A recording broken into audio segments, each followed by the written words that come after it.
my main upbringing was, or my main artistic thrust, especially when I was in high school, was theater acting. And so the way I approach it is script writing, which is, it's just about the characters and what they say and what they're not saying, or, and all of their hidden motivations and stuff like that. And I also love, which is the reason why I was also the English lit major, which is why Alan Moore really appeals to me, because he loves all of those old Victorian novels, which is also something that I really appreciate as well. Of course. And so, yeah, and that's what he brought to comic books. He took all of that literary discipline, and put it into comic books. And that's what I try to do to a certain degree, not to that glorified extent as well.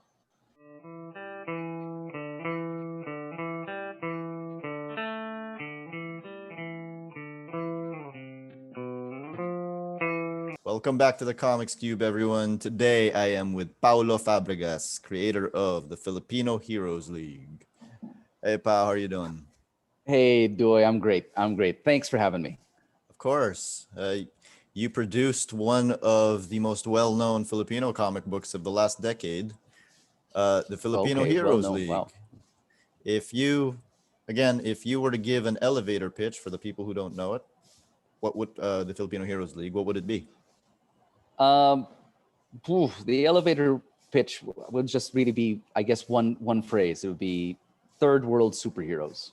I wanted to tell a story about the struggles of being a Filipino superhero, and they wouldn't be the same struggles as a first world superhero, wherein it's just going to be super bad guy versus super good guy, and they've got all the gadgets and the money and all of that other stuff. So we would deal with third world problems. We wouldn't have enough money for any of those fancy Batmobiles and Avengers towers in the skies. They'd have little shacks. They'd have really, they'd have to make do with all of this crappy costumes, and then there'll be no government support, and there's lots of corruption and all that other stuff. So I wanted the Filipino Heroes League to deal with specifically third world problems and the issues that are going on in the Philippines now. Very specifically, you're talking about vehicles and everything. So you have one character named Kidlat Kid. Kidlat means lightning, so he moves really fast, and his vehicle is a pedicab. That's right. That's right. Now, what stroke of mad genius did you use to come up with this particular combination? I don't know. It was luck. It was just the luck of the draw. In fact, I knew I had a scene in my head. It just popped in, thankfully, that that I wanted a high-speed chase on the highway, and I knew I wanted to have this character with super speed. And I'm like, and I also had this big fat character. I was like, how are they going to get to one place? I'm like, well, they're just going to use a pedicab. And I'm like, then the rest of his character kind of fell into place. It's like, oh, and that's his job, So he actually earns money on the side by using this pedicab, and he pedicabs all of these people all across the metro, and that's how he earns money for his family. And then his costume is crap. He wears slippers, and then in fact, what I based him on, especially Kidlat Kid, was I based him on any Joe Schmo that you could see on the street. And his character is basically the Filipino uniform for men between 20 to 30, which is basically basketball. So he's got the basketball shorts on. He's got a shirt that can play basketball. And basically, everybody's ready to play basketball in the Philippines. and so that's basically his costume. Play basketball, watch basketball. My favorite part is, his initials are KK, so he's just got the Katipunan KKK. That's right. He's got the Katipunan KKK. But so what he did was, hey, my name is Kidlat Kid, so I just need 2 Ks. So he just got that shirt and he patched over the 3rd K. And so it's KK. There you go. It's efficient. Why reinvent the wheel? Okay. You talked about the fact, so this came out 2009 and it ended 2019. This is about, corrupt politicians the challenges of dealing with being in a third world country. This crossed 3 administrations. Yes. But you told me before that you actually had the entire story planned out from the very beginning. How did that change across the 3 administrations, given that they were very different administrations? They were. I remember But in 2009 when this came out, it felt super duper relevant. I think your president even had a mole on his face. yeah, he did. So I know it's like I'm not even hiding my political bias in the. It's like, and then people might get the sense that it's like a hyper political work, or and it, to a certain degree it is. It is. Anytime you talk about being third world or first world, it is going to be a political. It's almost like political satire, but with superhero comic books. So sorry, with superhero characters. Yes, it did change, but however, or the administrations did change, but the problems seem to persist. So I don't know whether it's something wrong in the system, or there's something wrong with the people, or there's something there that that it's somehow innate in the system, or it's innate in our culture, that the problems still seem to be there. And so they do keep on, it seems to be keeping on propping up or coming up. Or let's then put it this way, maybe it was flared up at one point and then it went down a little bit, but it was still there, and then it flares up. You know what I mean? It's like a rash that maybe you have a temporary respite from, but you don't never really leave. Not that I have those kinds of rashes, but I have heard said that those rashes do occur. But let me get back to politics. But yeah, and I think that might be it. I think corruption, most especially, that's a difficult thing. I don't think I'm not sure if it's ever going to go away. The temptation is always going to be there. And I think corruption is actually the main theme, if not the biggest problem that I think the book tries to tackle. If you're not sure it's ever going to go away, what message do you want people to get away from the book, where they actually do fight for corruption? Do you think we should keep fighting anyway, or work around this broken system? You do, and well, gosh, what God, we're talking about comic books gets so heavy so quickly. Again, it's a fun, silly, light comic book. Yeah. in many respects, there is a guy driving around in a pedicab with super speed. However, there is still hope on an individual basis, and it's kind of weird that I might end up in that kind of thing, that if we individually make a choice. And I think that's what people maybe forget. And I think it's probably one of my favorite scenes in the book, that corruption, when we say corruption, and it's very easy to say, oh, these big government things are very corrupt, and we point the finger, at all these big bad things, but we don't take into consideration an awful lot, or we don't really point the finger at ourselves and think about how we actually contribute to that in many ways. Sorry, your audience is international, but so I don't know if this happens a lot, and I don't think it does, but if you get pulled over by a cop here in the Philippines, and if it's, if you're in your car and he asks you, hey, you did this, you did that, then the tendency is to just, slip him a little, this happens. Oh, am I going to get into trouble? I'm going to get into trouble. No. But it happens. I don't know. I don't know if you've been following the news in America, but if certain people get pulled over by a cop, it gets worse. Oh, well, certainly. Oh, that's definitely going to get this conversation canceled if we continue. but yes, I mean, if you slip him a little sugar, it tends to go away.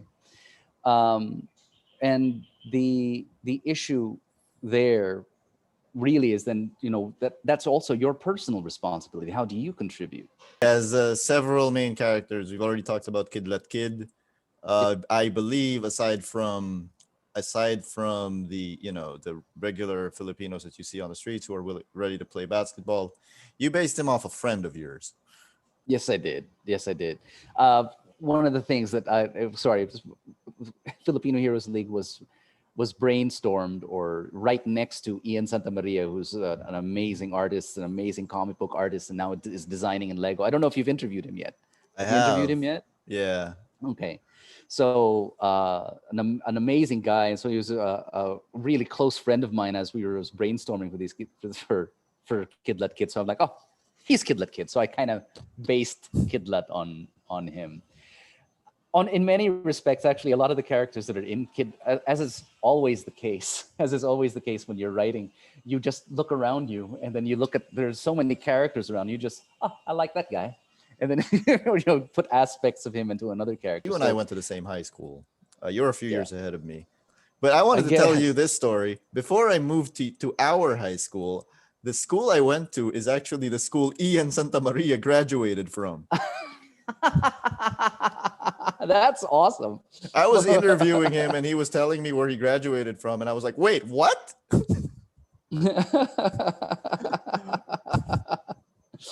What school was that? Don Bosco Makati. Very okay, amazing. Which was an all-boys school. So that's right. And I believe so. Earlier you were talking about the fat guy that Kid Let Kid is arriving with. Yeah. Can you tell me who he's based on? Oh, I don't know. The thing is, thank goodness I'm in costume right now. Well, unfortunately, you end up always kind of writing about yourself. And I was like, since Ian and I were seated right next to each other all the time. So Ian is kind of, not kind of, he's thin and he's fit, and he's also like he's a petite human, and he's tough. And then I'm on the bigger, pudgier side, and I'm like, this is already a good design conceit, of good partners in crime. So I decided to just go with it, and so I'm like, okay, I'll use me as a design point. And but that's on the download. That's secret. Nobody's supposed to know that. Invisiboy turns invisible. That's right. And he does, I notice, throughout the course of the 3 books. Maybe not the main character, but definitely the point of view character for the reader. That's how he comes off as. Is that intentional because he was the most like you, or did that just happen? I think it just happened. Again, I didn't really intend it to have, there seems to be somehow a thread that's kind of revolving around him. But no, it was intentional to a point wherein I wanted to, again, I was talking about, what the powers and what they symbolize. I think when I was drawing inspiration from what Alan Moore had said about, especially when writing this book, and he gave this interview. It was an amazing interview. And he said, when you're writing about superheroes, you're writing about power. And it's about who has it, who doesn't have it. And so each character has in their own way to struggle with their power and to do good and not to do good, or has to struggle in their own way how to manage corruption. And Invisiboy's trajectory is really about trying to find your own voice and how and really participating more strongly in the world around you, in the country around you, and how you're going about doing that. So his power is a little bit of a statement, like invisibility is cool, but maybe it's not conducive to good citizenship. And I think that's where I think that's the journey that he goes on, maybe a little bit. A metaphor. Something like. Yeah. All those fancy words for exactly that. It is a metaphor. And you've got 3 other main characters on this cover. So Flashlight, you mentioned yes. where he's from. Design-wise, based on a couple of Filipino icons, right? Yes, I really wanted the Pepe Smith rock and roll type kind of guy. And again, it's more of a limitation of me as an artist at the time. I didn't quite capture Pepe Smith, but I also wanted basically all of your rough and tumble macho male icons, the Robin Padillas of this world, and I wanted to kind of mix those two things in Flashlight. Three other characters on this cover. You've got Slick.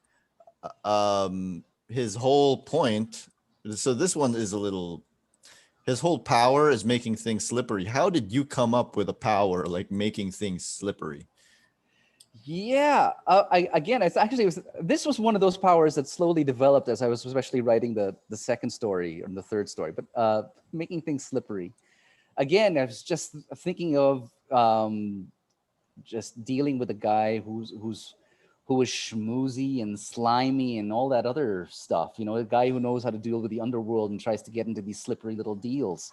Not necessarily the nicest character. So I'm like, well, what's the power for that? I mean, really, this is surface stuff, man. This is not like deep in meaning. This is like almost like the ABCs of creation. It's like, oh, maybe it just makes things slippery. So there. And then eventually it becomes, again, it was like an undeveloped power, really, that he's able to actually manipulate matter and turn and change its form and change its substance and, from liquid to solid and change its force. So it suddenly becomes something much larger. So in short, the slipperiness is actually a laziness. It's just the very surface of what his power could do. And eventually it actually could develop into something better, which he never develops. And finally, you have. Actually, I was going to say this came out in 2009, the same year that the writer's strike of Hollywood happened. So Joss Whedon came out with a short called Dr. Horrible Sing-Along Blog. I don't know if you've seen it. No, I haven't. But it's got a character there named Moist, and his power is to turn things moist. And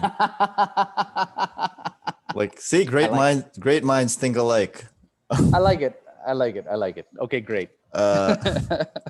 And finally, you have Maria. Who's she based off of? Yes.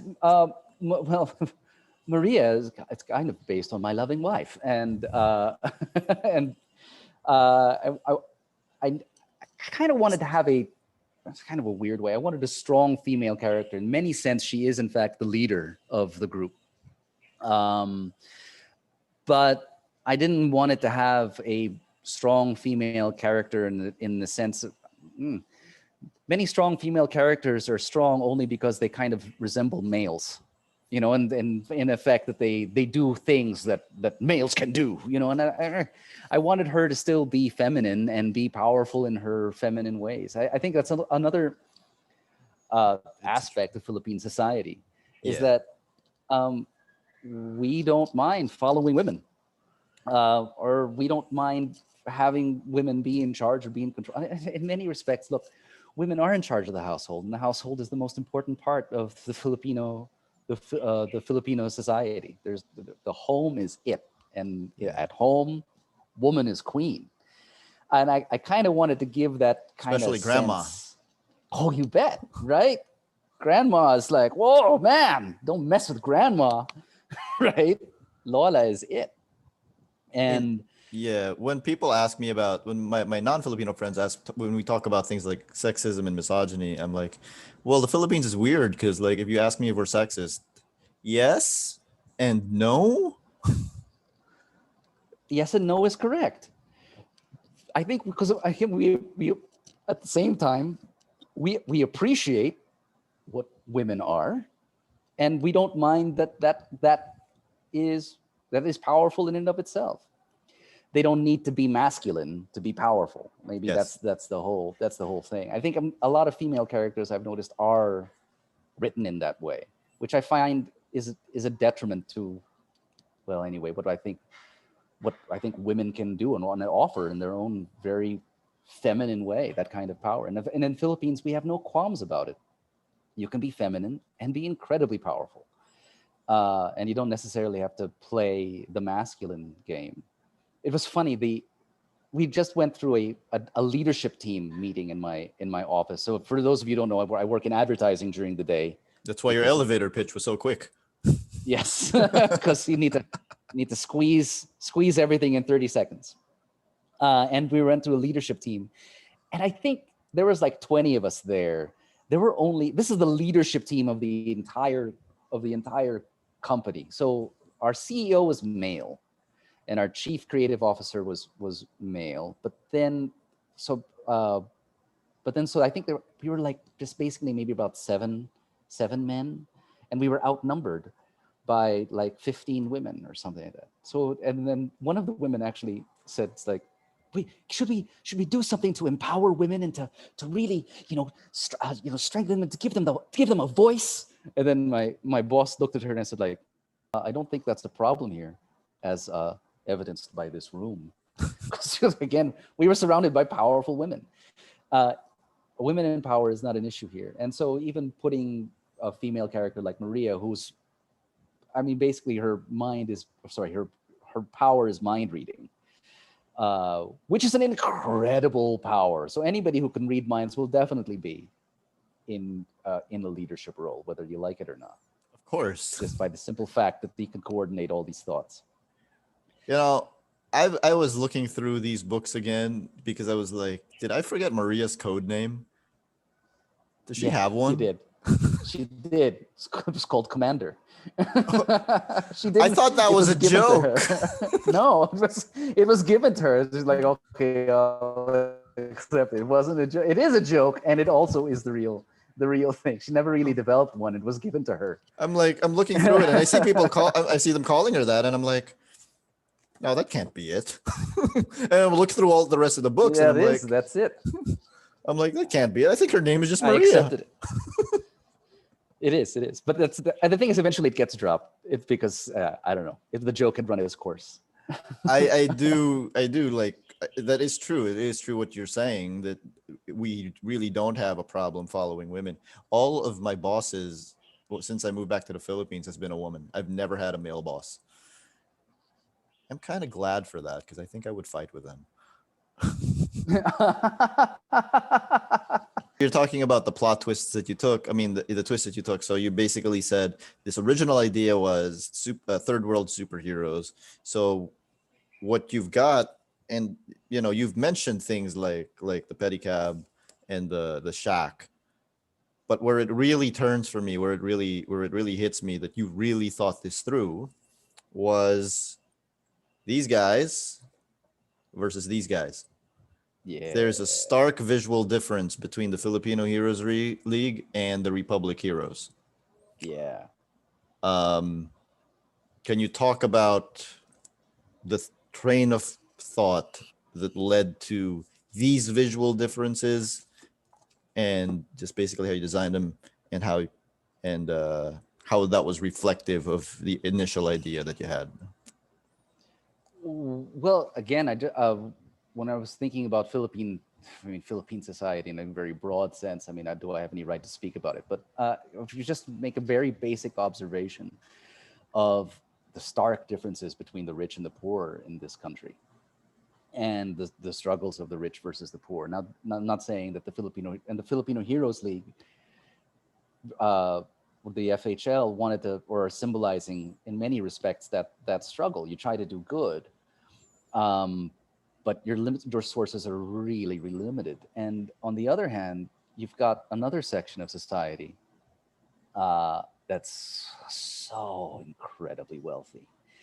And to a certain degree, that wealthy part of society is in cahoots with, it's government, it's an oligarchy to a certain degree, it's in cahoots with the government. And so I wanted to get a little bit, or a taste of that, with regards to the Republic Heroes, that there are resources, there are riches here, but it's being concentrated, or has been concentrated for a long time in a small portion of society.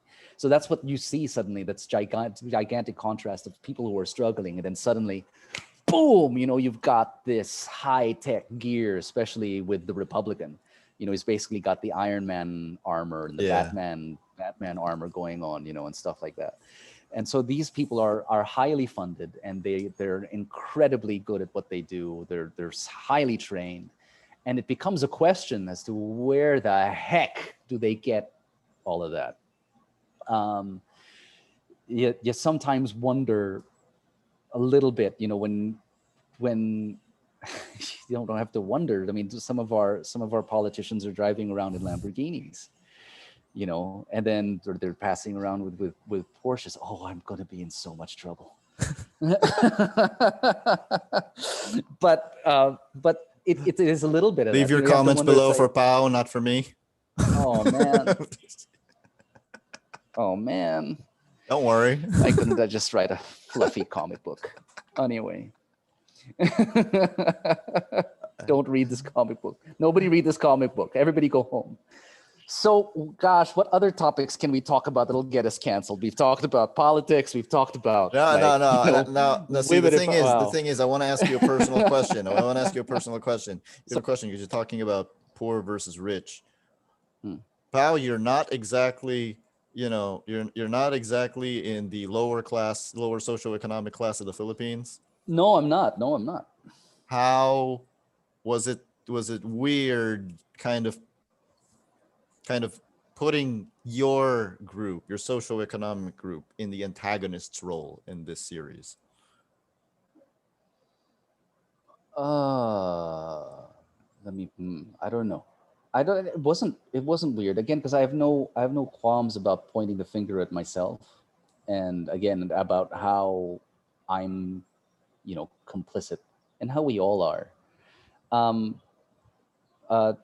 And to a certain degree, and I'm not saying that, for instance, I'm not saying that the poor are necessarily the good guys in the story either. I mean, because again, we are all complicit. The reason why corruption is thriving is because all of us have a hand in it, rich or poor. And while you're trying to say that maybe the rich are the bad guys, again, that's not necessarily or fully and completely the case. Of course, it's far more complex than that. But maybe I simplified it, really simplified it in the book. Well, it's because the book is about the FHL, so like your mindset is that they are the good guys. Exactly, it's an underdog story. Mm-hmm. And I had no qualms about it. And well, I mean, to a certain degree, I guess there's all layers, while I may be my son is walking around. Sorry, you're doing this in the house. While there's a certain, I'm still not in the, top 1%, so I do understand, and I do get, I do have a car, but it's certainly not a Lamborghini, and I think that's in that sense, you can still sense the layering and the stratification here. And I kind of relied on that to be able to tell the story properly. So moving on to certain other aspects of the story, there is, and I'm not going to spoil his role for anyone who hasn't read it, there is a Superman analog that you use called Supremo. Yeah, Supremo. Supremo. This also happens to be the code name for one of our beloved Filipino heroes called Bonifacio, who got killed because of traitor. Wow, that's a terrible, horrible story too, right? So I Supremo is basically, yes, he is my Superman character, and there's a and you don't really see him or sense him. You get a taste of him, but you never really meet him until basically book 3. You get a little introduction of him in book 1. You get just a brief moment of him in book 2, and then book 3. Well, I don't know what happens. He's there. Well, he's on the cover. Book 3, he's on the cover. And I think I pinpoint, or I point to him, I think most especially in book, in book 2. Design-wise, I wanted him to look like those classic classic Filipino artistas from the 1950s, 1960s. I actually based him on Fernando Po Sr. A little bit, or I tried to base him on Fernando Po Sr. Very good-looking guy, classic Pinoy type. And apparently he was in really good shape as well. I think he was the UP oblation model. I'm not sure. Anyway. Yeah. And so I wanted to harken back to that, classic Filipino 1950s type of guy. And again, because you're trying to get those Supremos, all those good things, the good things that you want, which is basically what Superman is, right? And then in my world, this character is in a coma and you don't know why. Of course, that's one of the mysteries that starts getting involved throughout, or is that the main mystery? I'm not sure. Of course, you people will have to read the book to find out why. Yes, it's available in Comixology. You can get it there. This is on Comixology, really? You bet. Yeah. It's awesome. on Comixology. Yes. So your foreign subscribers can read it there. That's awesome.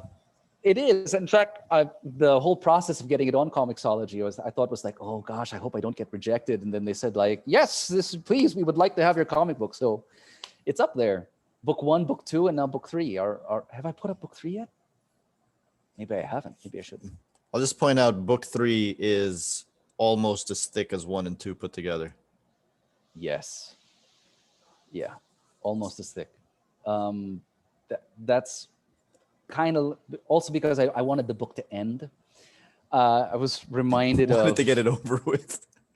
I know, because it's like if a story goes on for too long, then you don't get those big gigantic endings, which I think is sometimes the weakness of long series. It's like so at one point in time you jump the shark and the story needs to end. Mm-hmm. And FHL had a definite ending, and so when I ended it, I wanted it. I think the last book or the last chapter of book 3 is like half of the book, basically. It's like most of it. It takes up most of the book. There it is. Takes up. This is the chapter 3. It's that much. It's really a big chunk of it, and so it's the final chapter, and it's the final big bang of everything. I think they said that as well in when they were doing Lord of the Rings. I think Lord of the Rings, they had like, maybe just like, 100 CG shots. And in the second one, they had like 500. And then finally in Return of the King, they had like 1,500. Like, I don't know. I can't remember how many shots. Like, suddenly it just ballooned and ballooned and ballooned. So that's why you got that epic ending.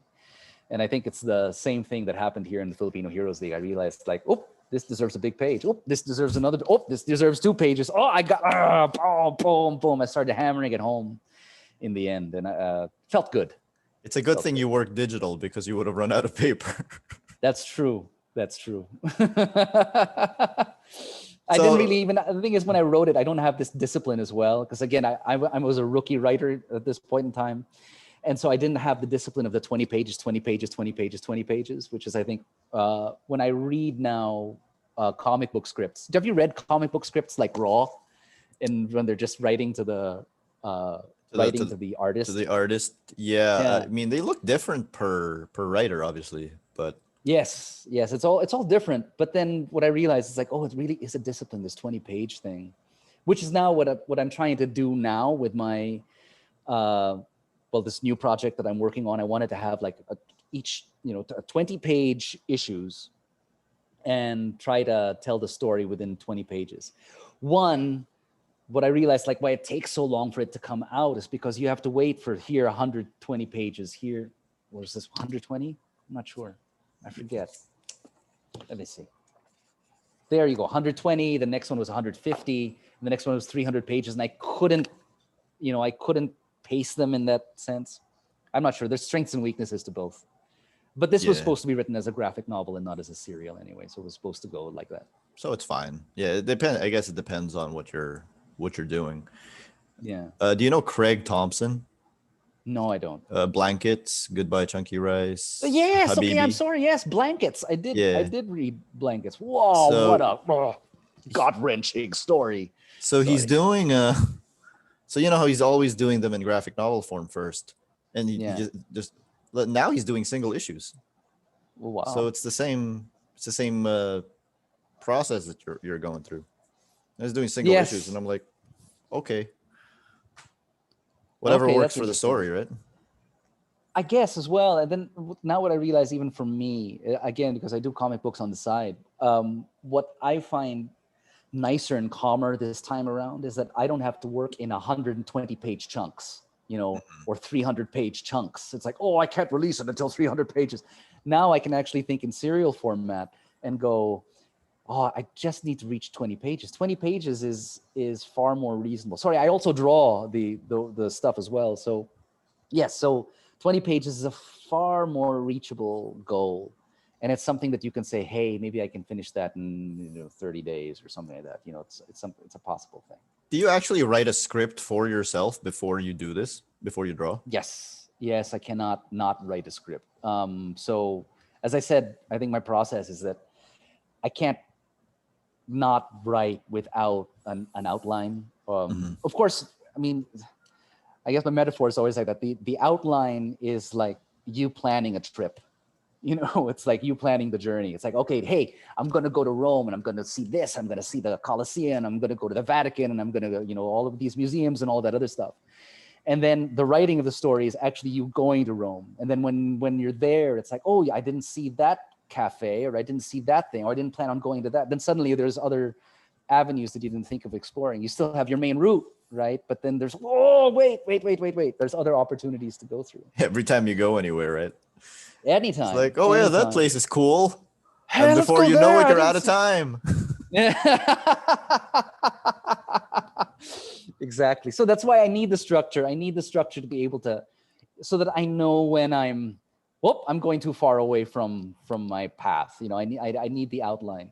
So that's why, as I said earlier, like all 3 books were already outlined from the very beginning, per scene by scene. Like the whole thing was laid out. Book 1, 2 to 3, scene by scene was pop, pop, pop, pop, pop, pop, pop, pop. And then when that was done, then I could just tuck away the outline and then go straight into the writing for book 1. How did you feel when you finished book 3?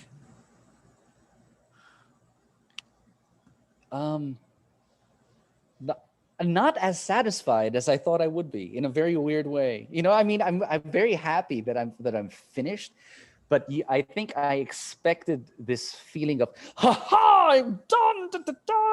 And then it never came. It never came, that big oomph.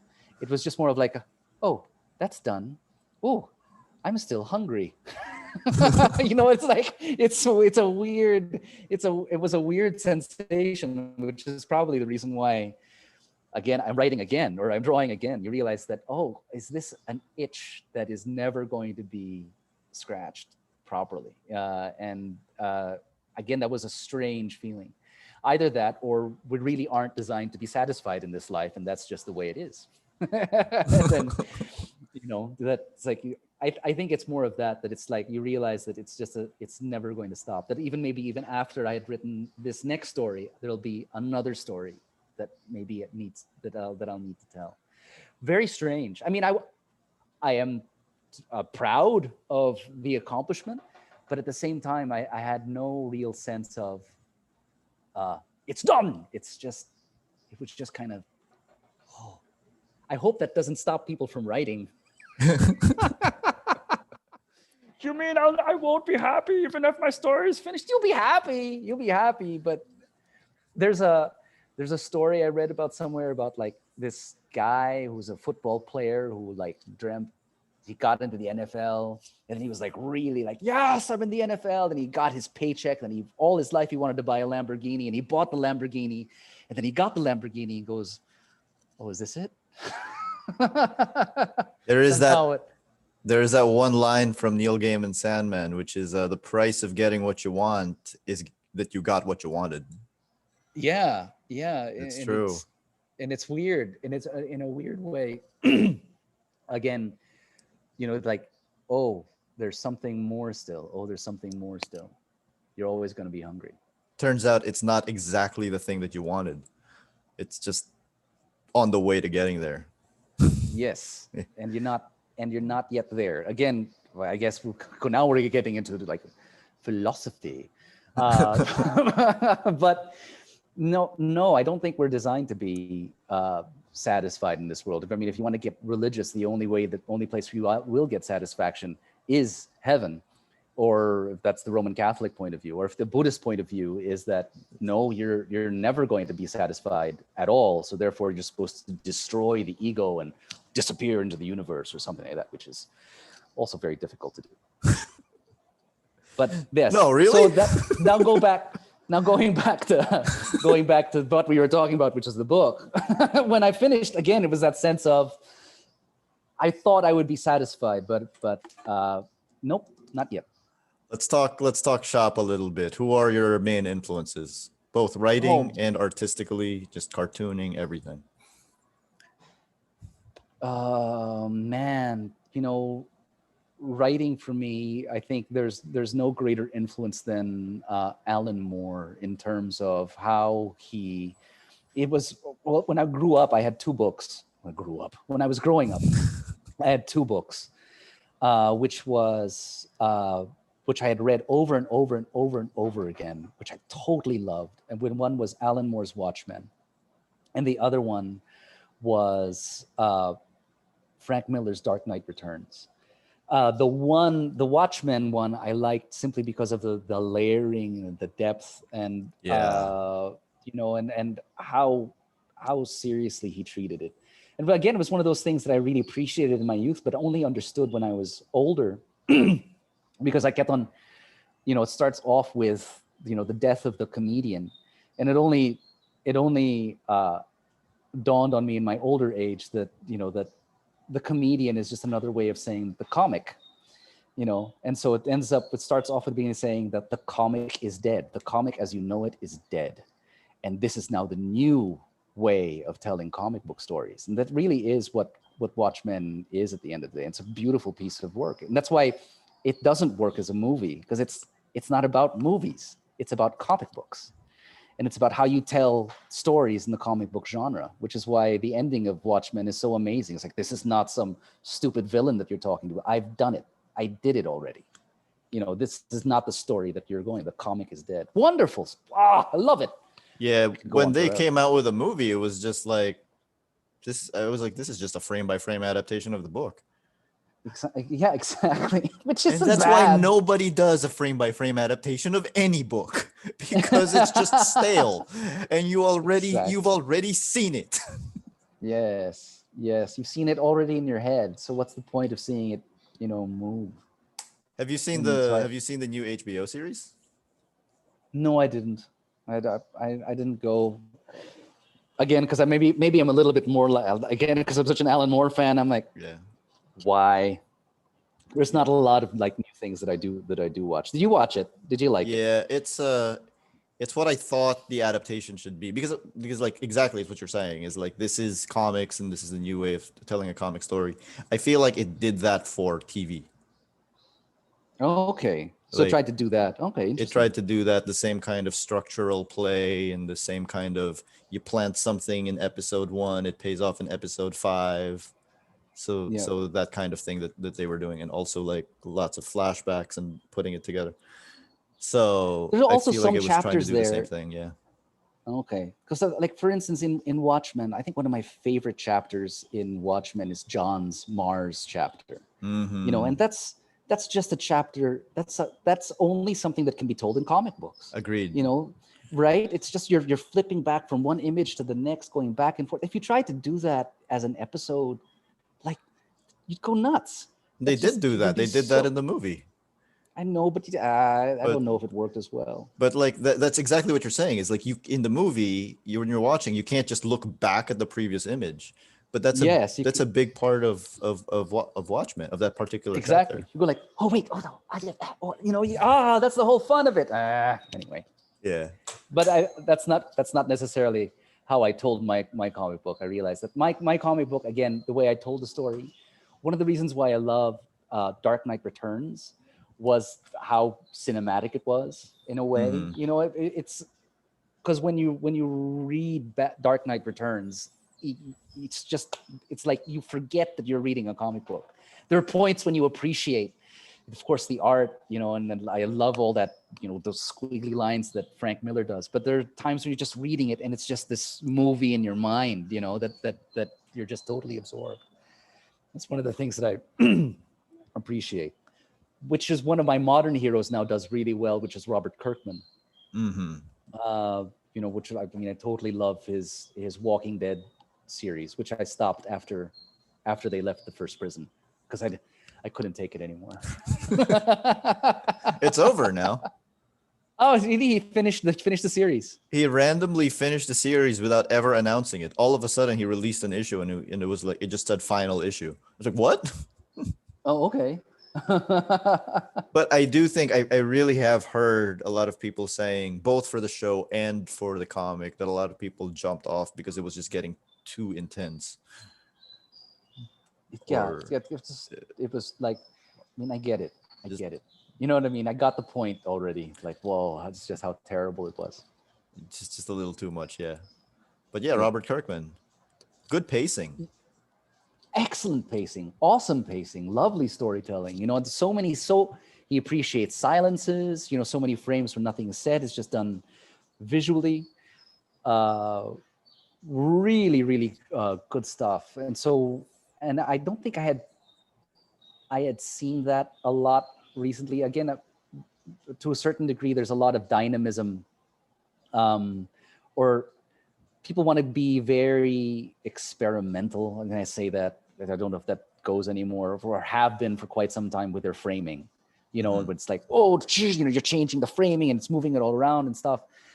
And yes, that can help with you appreciating the page. But on the other hand, I have a feeling that it loses that immersiveness, into the story when you can just go picture by picture by picture by picture by picture. And it's just, which is what was interesting about both. Again, I think all three of them, Dark Knight, Robert Kirkman, and Frank Miller and Alan Moore, they utilize the grid, that nine frame grid, and that's the strength of that. For me, the strength of the 9-frame grid is that you just get absorbed in the storytelling really quickly. Miller has like 16-frame grids at some point. Yes, that's wild. Really small stuff. It's funny. Like, I've been taking art lessons recently to try to improve the art. And so I'm drawing on these canvases that are 12 by 14 or sometimes even larger, sometimes 4 feet by 3 feet, painting in oil. And I hadn't really touched comic book art in such a long time. And then now I'm drawing comic books again. And now it's like, oh, it's a tiny little, oh, it's a little person, from drawing these massive figures that are gigantic. Now it's like, oh yes, now I'm very excited. Tiny little people. I've heard it said the 16-frame grid does not work unless the writer and the artist are the same guy, because it's just too much of a level of control that's needed. Maybe I guess because you'd have to describe again. It's a specific pacing thing, and I think maybe if you want things to slow down to a crawl, you go pop, pop, pop, pop, pop. I'm not sure. I don't think I've ever used a 16. I don't think I've ever divided a page into 16. Again, because I guess the book is 6 by 9, and that's not standard. That's not standard comic book size. And I realized that that was a mistake on my part. I should have used standard comic book size. Yeah, that's standard comic book size for the Philippines. Is it 6 by 9? I mean, Budge uses the same size, and the thing is, Budge uses the same. I use the same size because Budge used the size. And I asked, but Budge, what's your dimension? 6 by 9. Oh, you're 6 by 9 too? Which, for the viewers watching, is because when you guys first printed this, they're just paper folded over, right? That's right. Yeah. So that's they're called ash cans. So that's the fun part. It started off with something. It's so funny. Like when people ask me, it's like, how do you break into the comic book world in the Philippines? It's like, it's there. There's no breaking in. make a comic book. And then, well, you're there. There you go. Welcome.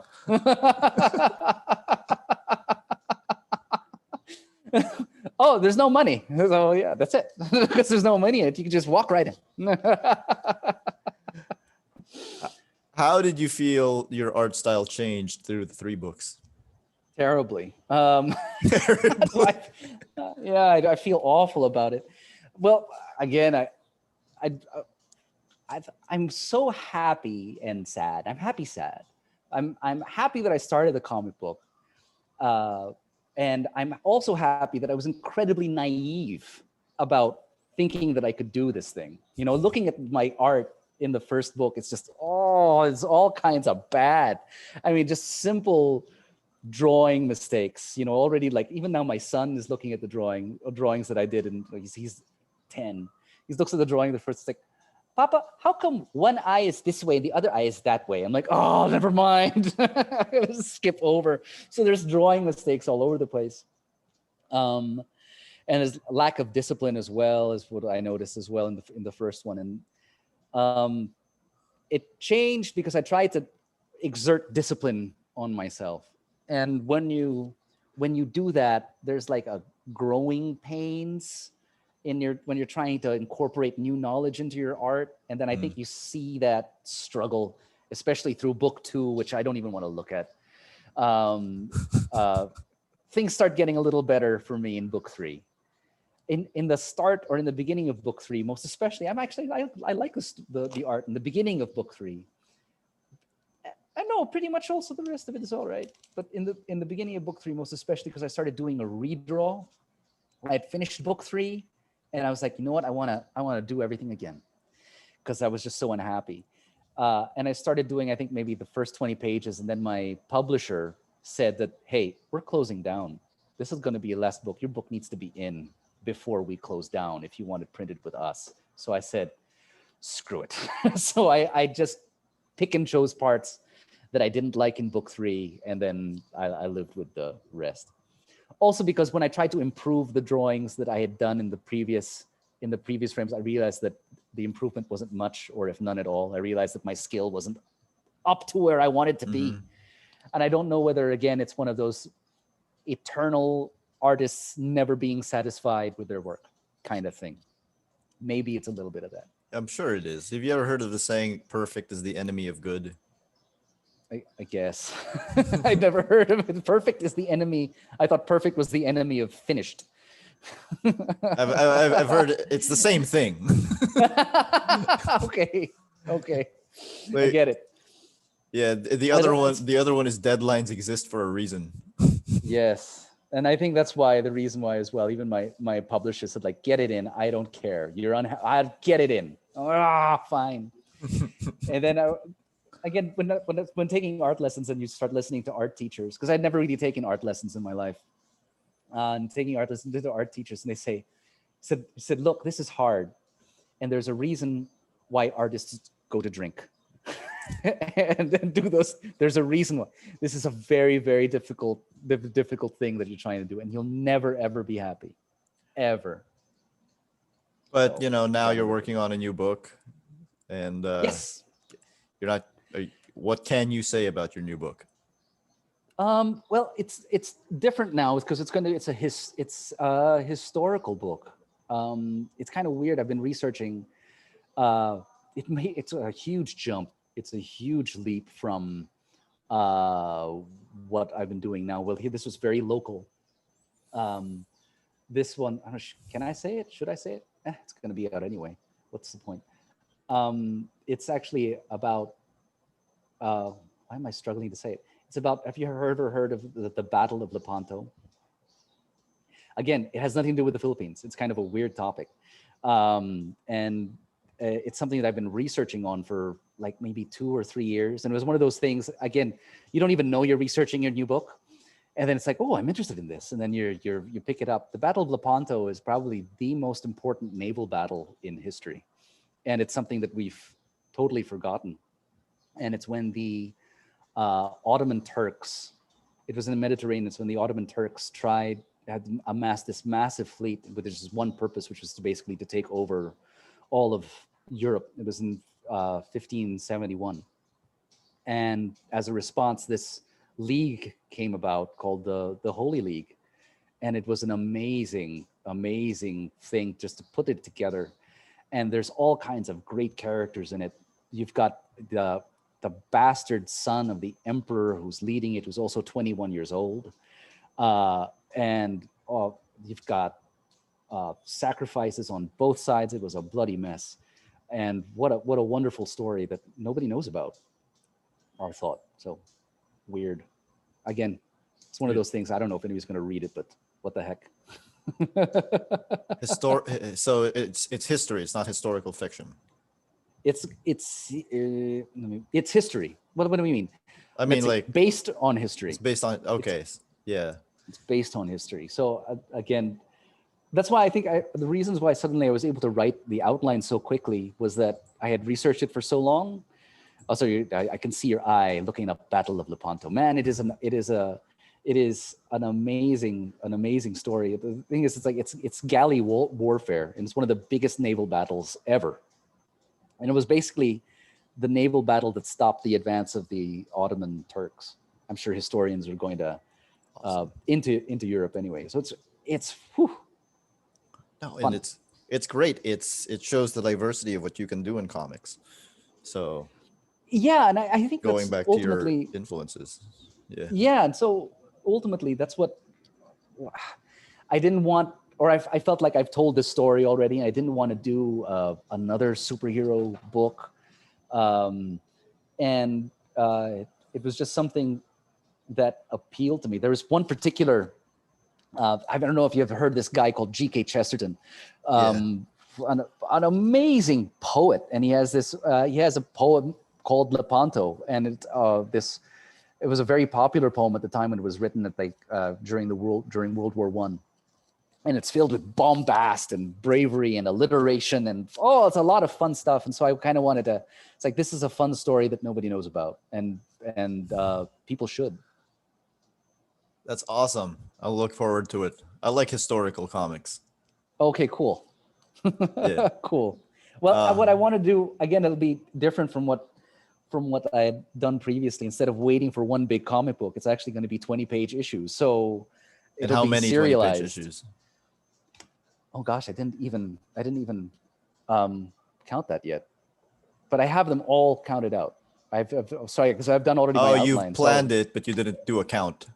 I didn't do a count. Yeah, so it's there. So this is 20 pages. That's 20 pages. That's 20. I mean, in the end, again, what I did in the final thing, again, it's like instead of those are double issues. I think in the end, so they're 40-page issues because I just wanted it to be bigger at the end. But then, let's see. I think there's 320 pages in total or so. Mm-hmm. I can't do the math. 16. Divided by, there you go. It's just 16? 16, yeah. That's not bad. That's manageable. That's manageable. You seem happy about that. I'm very happy. I'm very happy when I can make 320 pages into like that's just 16. It's just 20. I like it. Again, because when you're faced with something as daunting as like 320 pages you need to draw, so much. Here's my last question, Pao. I'm always interested to see how interdisciplinary things influence somebody's approach. You have a background in theater. How does that affect your comic book storytelling? If it does at all. It absolutely does. Only because I'm sure, I don't know if it's just me because I'm an actor or because do all writers do this, but I'm very aware of each character having a voice, and each character having a voice. Sorry, I said actor. So in my head, there are no small parts. No, there are none. And so I wanted each one to have a distinct way of behaving, or a distinct way of walking, a distinct way of looking, So, if it was invisible, it was kind of like, hey, I wanted to do this and that, kind of like, hunched over type of guy. So I actually had to physicalize these characters. And if it was that kid, he would speak a little bit faster. It's like, hey, come on. He was really a kind of angry kind of dude. And so I realized I'm not even alone at this. I had heard a little bit of even Alan Moore reading Rorschach. Mm-hmm. Rorschach. And then he actually, from Alan Moore's voice, which is kind of low like this, and then he said anything. done in 1984, blah, blah, blah. You can actually hear him internalizing the character of Rorschach.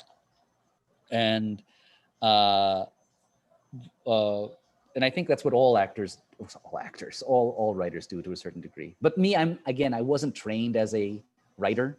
My main upbringing was, or my main artistic thrust, especially when I was in high school, was theater acting. And so the way I approach it is script writing, which is, it's just about the characters and what they say and what they're not saying, or, and all of their hidden motivations and stuff like that. And I also love, which is the reason why I was also the English lit major, which is why Alan Moore really appeals to me, because he loves all of those old Victorian novels, which is also something that I really appreciate as well. Of course. And so, yeah, and that's what he brought to comic books. He took all of that literary discipline, and put it into comic books. And that's what I try to do to a certain degree, not to that glorified extent as well. Awesome. Thanks, Pao. This was awesome. Oh man, thank you. This hour went by was it an hour? More than no, yeah, about an hour. More than an hour, yeah. Yeah, it went by really quickly. Hope I didn't make an ass of myself. Of course not.